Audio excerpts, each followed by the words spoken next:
Hello， 大家好。那我们今天就带着大家走进加拿大的初中校园，让大家了解一下加拿大的中小学的教育。那今天我们走进的是加拿大安大略省滑铁卢市天主教教育局下面最著名的一所学校，叫St.Bendict。那这所学校的 Engineering 的项目在整个安省都非常的知名，所以我们一开始的镜头就直接走进了这个项目的实际场景。那在我们视频的第二部分，这个教育局的负责人会具体解答大部分家长关于送小孩子到加拿大来读书的一些很关心的问题。那他说这个车圆形的赛车，这就是一辆赛车，学生自己完全建造的。那有些学生呢可能没有这个驾照，所以他面前这个屏幕就是一个 stimulator， 就是一个模拟器，就学生。但是这辆车是完完全全用学生手工打造的，每一个部件。这个机器同样也是学生来手工打造的。那其中包括这个悬挂，还有一些这些弹簧的那个悬挂，都是学生自己完全是学生手工制造。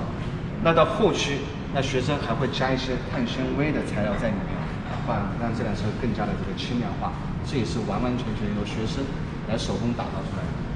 Right, and you can see where this is 100% engineering, where students go from concept, from drawing, to actually pure 100% manufactured, and these are done here in the shop. So these have all the dimensions. So that's right. The students draw them, the students come develop, the students draw, the students fabricate, the students implement. All in the high school level. 所有的学生，包括这个零配件，刚刚这个老师说了，这是从第一步一个圆形图，这是完全学生手工来画，然后画完之后上到这个机器，这个放到这个机器放到这个里面来进行这个钻孔啊或者打磨，打磨了之后再用到这个零配件上，如果有不合适的，那学生再重新再做，就完完全全从设计、制作到安装、调试。全都是由学生自己来安装。The thing you recognize is that all of our shops are industry standard equipment, and I think the real key point too is our teachers are all qualified from industry, coming with industry experience, industry knowledge, and so they've done it, and the students are really getting that first-hand knowledge. 所以刚刚这个校长也说了，这个所有的设备都是工业级的，就是外面的设备用的什么标准，他们一定用什么标准，并且他们老师都是有非常丰富经验，在业界各行领域的话，这样来教学生，所以学生真的可以学到很多东西。所以对厨艺感兴趣的学生，同样在这里也可以学到非常有用的知识。所以你能想象到高中学生也可以学美容美发，包括美甲吗？没错，你看我们现在这个房间，就所有的美容美发的这个设备，这个模型都在这里。Is this program really popular? This is incredibly popular. Incredible program. Yes. So I mean, this laboratory is always maxed out. Like there's too many students for the course every year. And again, this is a program that both male and female students are interested in. It is certainly a course that they can take for interest purposes or again as a professional pathway. And it involves hairstyling, aesthetics, so nails, hair artistry, makeup artistry, all sorts of things. And so for whenever we have dramatical productions, and they're doing makeup in that, like the best students from this program are the ones doing the makeup. OK， 刚刚那个 Wit 校长也说了，所以这个 program 我不知道这个流不流行、热不热门。刚刚校长这个项目其实非常的这个热门，其中不仅有女学生，而且还有很多的男学生。那学生在一起可以学到美容美发，包括可能剪发呀，这个处理的发型，包括美甲。都能学到，所以这个 program 呢，就是专门汽车工业的这个 program。你看，刚刚这个校长也说了，这两辆车是丰田这个赞助的，所以有学生有机会来修车、修摩托车，包括小型的摩托车，其中还包括修飞机，因为这个 program 的这个老师就是有修飞机执照的这个目前在职人员，所以学生真的可以学到很多的东西。好，这个就是这个学校比较有，这个是应该建筑的一个场景。你看这边所有是建筑这个木头的这个工作啊，还有一些水管啊，这各种各样的设备。所以学生有机会，你如果感兴趣，可以参加这样的课程，以后可以朝这方面来进行发展。Hello， 大家好。那么今天非常有幸请到了我们本地的一个非常重要的一个人物，就是本地St.Bendict天主教教育局的一个领导 Mr. Wit。我们今天也非常有幸请到 Mr. Wit 跟我们讲一讲加拿大的这个中小学的这个教育，以及我们在当地有没有什么特色的这个 program 这个项目，给大家详细的介绍一下。Okay, thank you very much, Mr. Wit. Thank you for your time. Thank you for having me. Well, honestly, I think our schools really create well-rounded students. I mean, the goal is to create a student that can think independently, that can, problem solve, that can really process a lot of information. I think, we're at an age now where, that emphasis on memorization and on rote learning really is becoming obsolete. I mean, in a moment we can find anything on our phone, right? And so I think that's really where our schools are really teaching critical thinking, and problem solving, and really doing that in all sorts of creative ways. 所以我们刚刚我问的第一个很大的一个问题，就是说，因为我们确实很多家长来到加拿大或者其他的国家去，发现孩子好像什么都不学习，语文也不学，数学也不学，好像这个外语也慢慢的只是在跟上。所以我第一个问题就问了 Mr. Wit， 就是到底加拿大这个学校在教什么？那他刚刚也详细的跟大家解释一下，加拿大这边学校主要会非常的注重 critical thinking 批判的思维 ，independent thinking 独立思维。和 problem solving 就解决问题的能力。I mean, we still have grades and marks and tests in all our different courses and things like that. But I think our assessment is much more holistic. Okay. We're not just relying on a test mark to determine a student's knowledge. I mean, we have all sorts of different knowledge. We have what we observe in terms of their interactions. Yeah. We have what we observe in terms of what they're demonstrating when it's not on a test. We're seeing how they interact. Much of our pedagogy now, we're transitioning to what's called a thinking classroom environment. Yeah. Actually, in our STEAM camp, that we might see this afternoon, you'll see an example of the thinking classroom environment where they're using some innovative pedagogy to help students develop their creativity and critical thinking to develop a Rube Goldberg machine. But that's just an example of we want students to be able to adapt their learning to any situation, to give them a fixed question and a fixed pattern of solution. That's not transferable. We want the learning to be transferable. We want them to be effective collaborators, communicators, critical thinkers, problem solvers. So 我刚刚第二个问题就是说，加拿大这边有没有分数，或者分数重不重要？因为我们知道在国内可能很多家长看你考了多少分，平均分80分、90分。那 Mr. Wit 说，这边其实也有分数，但是呢，他们更加关注的很多的东西，其实没有在这个分数中反映出来。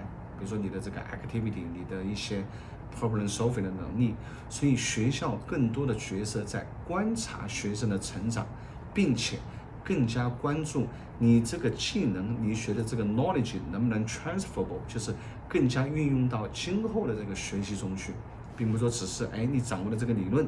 考个90分、100分，这个没用。他们更加关注的是一个连贯性。I mean, the other point I think that is important for us is we are an inclusive community. As much as we are a faith-based, we're a Catholic school system. we are a faith-based school system, but we really welcome students of all religions, all walks of life. We have many international students here, certainly from China, from the Pacific Rim, from all parts of the world. And I think they all feel very welcome, included, respected, for who they are. And it's honestly the international student population adds to that multicultural nature of our schools that really helps us, I think, expand our understanding of other cultures and build those bridges and help kind of build that sense of we are a global community. So 刚刚 Mr. Wit 是我们这个本地地区的一个非常大的天主教教育局的这个负责人，所以我们有的学生一听到天主教，好像又跟宗教又有点关系，所以就不太了解。所以刚刚 Mr. Wit 解释了一下，那天主教呢，其实更加关注的一个这个各民族各个种族的融合，他们非常欢迎国际留学生，所以并不是说你一定要信教了才能来读这个 school board， 其实不是这样的，不管你有没有这个宗教，全都可以来。But why is it different setting for the have regular school board and St. Catherine? Or a Catholic, yes. Yeah, Catholic school board. So the Catholic school system, it goes back historically when Catholicism was a very dominant population in Ontario, and so they recognized the two school systems. Okay. But honestly, right now, I think one reason why I personally believe one reason why our Ontario school system is so strong is because we do have two publicly funded systems that really, I think, create a healthy competition. But I think, with our Catholic system in particular, there are students that clearly value a faith-based education. Yeah. And again, like we welcome students of all religions. We have Muslim students, we have Hindu, we have many different Christian religions, we have non-Christian religions. And we respect them for who they are. We're certainly not trying to convert anybody. That's not what we're about. All right. It's really just about, I think, understanding each other. And especially when you talk about international education, I think for many cultures, religion is such an important part of who they are. Yeah. And so if we're really trying to understand different cultures, what better place to do that than in a faith-based community where you can really speak about all of those topics openly and freely and in a respectful way. 所以我刚刚问了，是不是为什么在安省有这种不同的这个 school board， 就有天主教的 school board， 还有这个一般的 school board。那这个其实 Mr. Wit 说的，其实追溯到历史，因为在很久很久以前，这个我们知道这个基督教信天主教的人会比较多，但是由于安省的这个比较强的一个经济，他们有一个非常两种比较重要的这个资金的来源，所以形成一个比较良性的竞争，有天主教的 school board， 还有这个 regular 的这个 school board。但是呢，对国际的学生没有任何的宗教的要求，他们学校 school board 有穆斯林的，有 Hindu 的印度教的，还有各个族裔的，所以他们是比较欢迎各个不同的文化、各个不同的宗教都来到这个学校来融合在一起来学习。这样的话，大家可以进行一个有效的一个交流融合，他们也会更好的了解一下各个民族以及各个文化。So the courses, they range. So grade 9 is focused on the gospel. Grade 10 is more around a personal journey. Grade 11 is around world religions. Okay. So they're exposed to all the world religions, learn about all the world religions. And then in grade 12, it relates to Catholic social teachings, which really are quite universal to all religions. When you look at I think the tenets of all of our different religions, the core values, they are universal. And so I think when we get to those courses, honestly, the students who initially come in with reservations and feeling like, oh, they're going to try and make me Catholic, they honestly really enjoy the courses because they have conversations in those courses that they really can't have anywhere else, in that kind of respectful environment. And I think the students really enjoy it. But those courses are mandatory or just So the courses are mandatory for our Catholic students. Our international students, especially non-Catholic, can choose to be exempt from those courses. OK. Yeah. So 我刚也问了，那学生如果说你没有任何这个天主教或者基督教的背景的话，来读书是不是要被强制性参加一些这个天主教的一些课程？那 Mr. Wit 说，这个对于国际留学生，如果你没有任何宗教的信仰，你是不需要的，你是可以不需要参加这些课程。但是他也举了例子，他们并不是一定要强制把学生或者有其他的宗教或者没有宗教的信仰一定要全加到这个天主教来，他们不会这样做。那只是说他们现实中确实有很多学生学了这些课程，发现特别有趣，然后自然的就喜欢上这些课程了。所以这个是这个不是强制性的，所以大家也不必担心。那因为很多家长也问，那我什么时候把孩子送出来会比较好？那 Mr. Wit 刚刚也说了，其实他会建议至少8年级或者9年级来会比较好，或者越早越好。因为针对特别是中国的这个留学生，因为他们也接触很多，挡在中国留学生的话，有一个很重要的一关就是语言关。如果您孩子越早来能够融入当地，从语言开始，如果能跟得上的话，那基本上9、10、11、12在安省读了4年，那今后考大学考 college 就不需要再考雅思了，然后语言上也会跟上，并且这边说了8、9年级是这边针对高中学生有专门的 ESL English 课程，那这个是8、9年级正好从第1级最初级开始上起，那你到了11、12年级，你的语言应该就可以完全的达标，所以这个是语言的方面的问题。So what about the young kids like grade 1 or grade 3? They have a specific ESL program?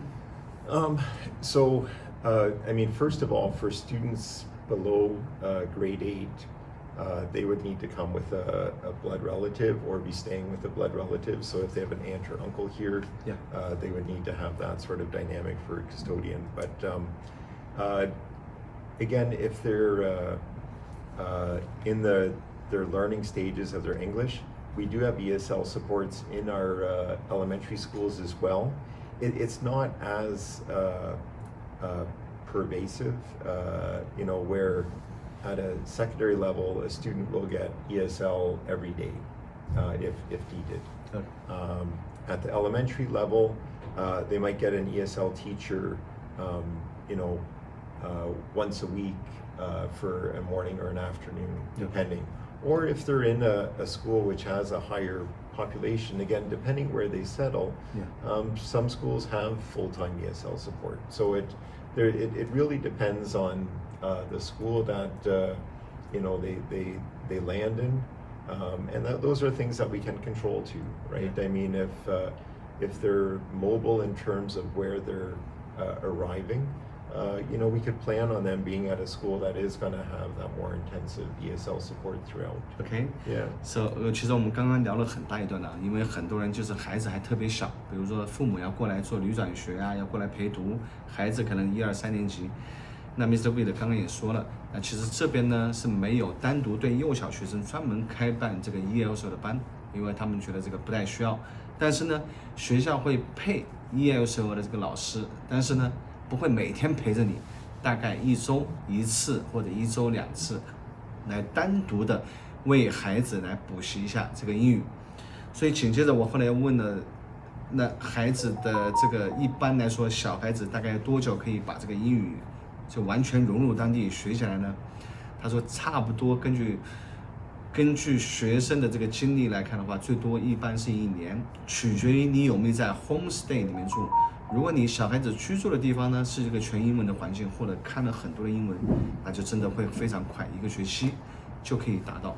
那如果说像我们很多的这个华人家长，就是在家里讲中文，到学校讲英文，那有的孩子可能这个学习英语起来就有可能要慢一点点。Well, honestly, I think Waterloo has so much to offer. I mean, first of all, It has, I would say, all the multiculturalism that you would experience in Toronto, but on a much smaller scale, and I would argue a much safer scale.